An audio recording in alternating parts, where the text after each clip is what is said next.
आज आपण दिवस 37 सेतू अभ्यासक्रम इथपर्यंत येऊन पोचलेलो आहोत। तर आजचा आपला व्हिडिओ असणार आहे 37व्या दिवसाचा। आणि हो, याआधील व्हिडिओ जर तुम्हाला पाहायचे असेल तर प्लीज डिस्क्रिप्शन बॉक्समध्ये जाऊन लिंक चेक करा आणि नवीन असाल तर चॅनलला सबस्क्राईब जरूर करा। इथे आपल्याला आजच्या घटकाचं नाव आहे पायथागोरस प्रमेय।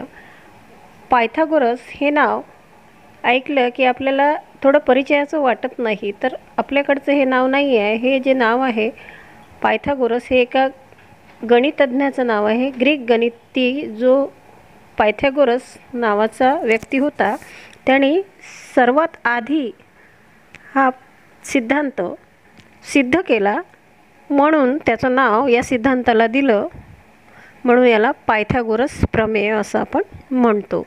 आता शेजारच्या आकृतीमध्ये राकेशच्या घरापासून शाळेपर्यंत जाण्याचा मार्ग दाखवला आहे।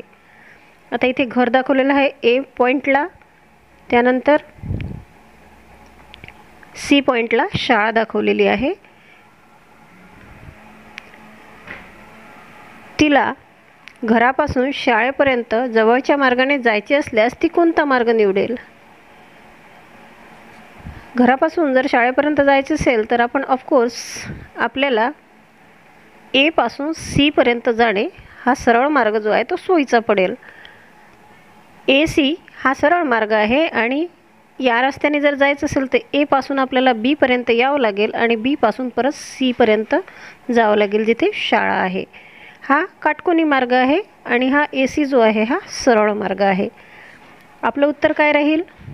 ए सी सरळ मार्ग आहे ना। मग या मार्गाने आपण जाणार नाही, सरळ मार्गाने आपण जाऊ। ए सी सरळ मार्ग त्या काटकोनी मार्गाच्या कर्णावर आहे, म्हणजे कर्णाची लांबी ही काटकोन करणाऱ्या दोन बाजूच्या लांबीच्या बेरजेपेक्षा कमी असते।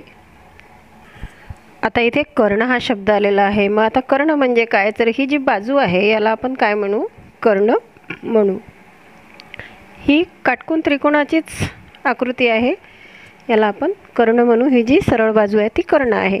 आता इथे काय म्हटलं? कर्णाची लांबी म्हणजेच या बाजूची जी लांबी आहे ती या ज्या दोन काटकोन करणाऱ्या बाजू आहेत, म्हणजेच ही ए बी ही एक बाजू आणि दुसरी बी सी, या दोन बाजू ज्या काटकोन करतात या बाजूंच्या लांबीच्या बेरजेपेक्षा कमी असते। आपल्याला इथे आपल्याला हे समजून घ्यायचं आहे की कर्णाची लांबी, कर्ण म्हणजे काय? ही जी साईड आहे याला आपण कर्ण म्हणू। आणि या कर्णाची लांबी ही या ज्या काटकोन करणाऱ्या दोन बाजू आहेत, ही एक बाजू आणि ही दुसरी बाजू आणि ही एक बाजू, या ज्या दोन बाजू ज्या काटकोन करतात या दोन बाजूच्या लांबीच्या बेरजेपेक्षा कमी असते। म्हणजे या दोन बाजूंच्या लांबीची जर आपण बेरीज केली, सपोज ही जर आपण जर म्हटलं ही 3 आहे आणि ही 4 आहे, तर यांची जी बेरीज आहे यांच्या बेरजेपेक्षा ही कर्णाची जर लांबी आहे ही कमी असते। म्हणजे 4 आणि 3 7, 7 पेक्षा ही जी लांबी आहे ही कमी असेल। आपल्याला इथे हेच लक्षात ठेवायचं आहे की कर्णाची लांबी ही काटकोन करणाऱ्या दोन बाजूच्या लांबीच्या बेरजेपेक्षा कमी असते। आपण पायथागोरसचा सिद्धांत बघू।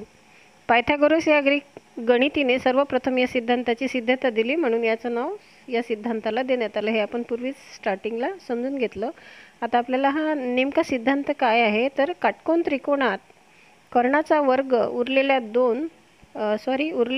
कोन बाजूच्या वर्गाच्या बेरजेएवढा असतो। म्हणजेच या जो दोन बाजू आहेत,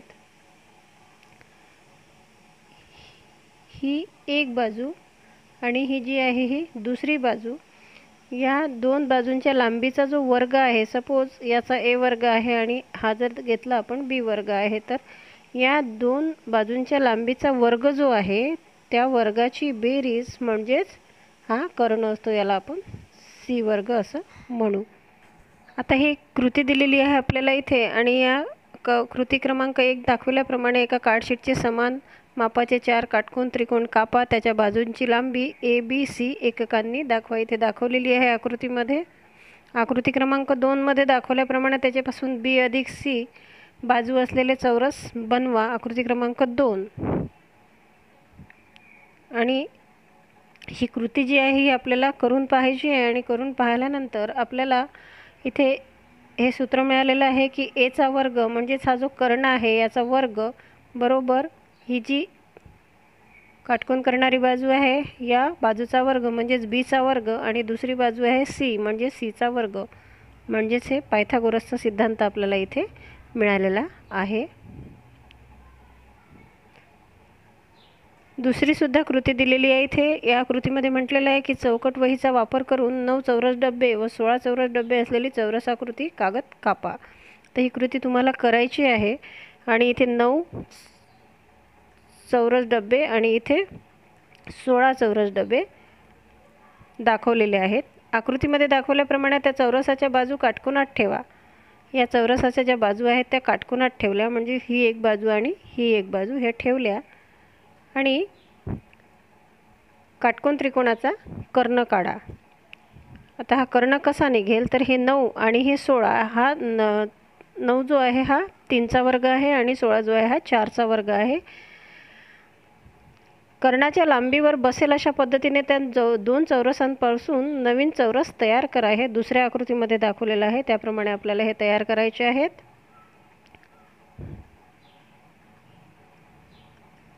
काय होईल ही आकृती तुम्हाला इथे दिसतेच आहे की अगदी तंतोतंत कर्णावर बसेल अशा कर्णाच्या लांबी एवढा बाजू असलेला चौरस तयार होतो. ही जी कर्णाची लांबी आहे या कर्णाच्या लांबी एवढा बाजू असलेला चौरस तयार होतो. म्हणजेच काटकोन त्रिकोणात कर्णाचा वर्ग उरलेल्या कोन बाजूच्या वर्गाच्या बेरजे एवढा असतो. तर आपल्याला काय समजलं की काटकोनासमोरील बाजूला कर्ण असे म्हणतात. हे मी आधीच सांगितलं तुम्हाला की कर्ण म्हणजे काय, तर ही जी बाजू आहे ही काटकोनासमोरील, सपोज आता हे इथे दिलेलं आहे याला आपण कर्ण असं म्हणू, ती सर्वात मोठी बाजू असते. या काटकोन त्रिकोणामध्ये कर्ण जो आहे ही सर्वात मोठी बाजू असते. कर्णाची लांबी काटकोन करणाऱ्या बाजूच्या लांबीच्या बेरजेपेक्षा कमी असते.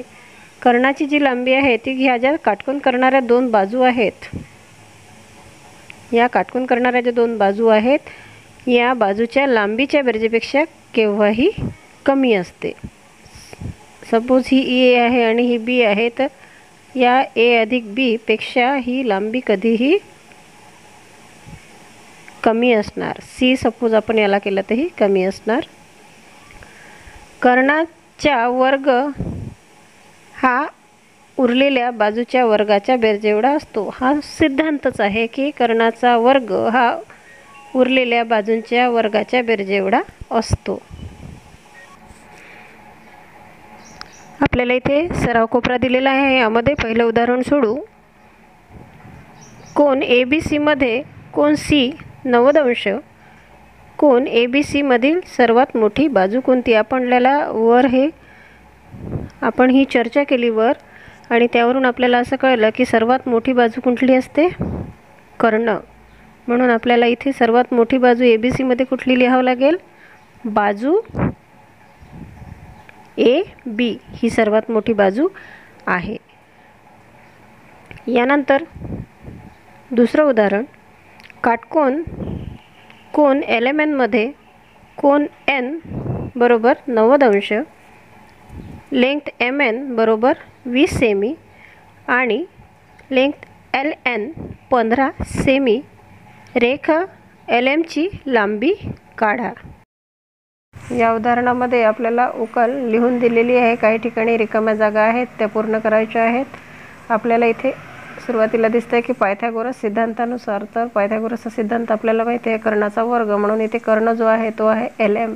इथे कर्णाचा वर्ग बरोबर लेंग्थ LN चा वर्ग आणि MN चा वर्ग. आता आपण इथे किमती टाकल्या. LN जी आहे ती 15 सेमी दिलेली आहे आणि MN जी आहे ती आहे 20. मग यांचा खालच्या 3 रिकाम्या जागा ज्या आहेत त्यामध्ये आपल्याला वर्ग करायचा आहे. 15चा वर्ग 225, 20चा वर्ग 400 आणि यांची बेरीज येईल 625. 625 हा 25 सेंटीमीटरचा वर्ग आहे.